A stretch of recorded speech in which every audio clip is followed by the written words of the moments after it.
First of all, I would like to thank you, Mom and Dad, for your support. Kasi, I wouldn't be here without you. Sobrang, sobrang thankful ako sa inyo kasi, even though madalas ako nagiging pasaway, sobrang kulit-kulit ko na, andyan pa rin yung patience nyo. Tapos, yung love, parang ang hirap i-explain. Ibang no words can explain how much you love me.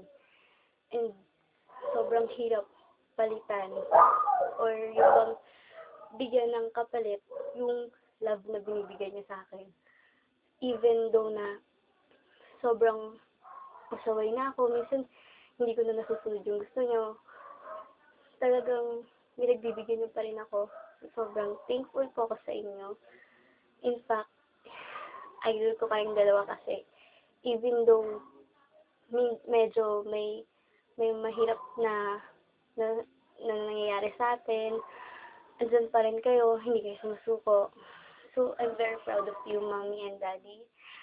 I love you. And hopefully, support niyo pa rin ako with this college. Ngayong college na ako. And I'm very, very thankful na kayo yung naging mom and dad ko. I salute you, Mom and Dad. Thank you.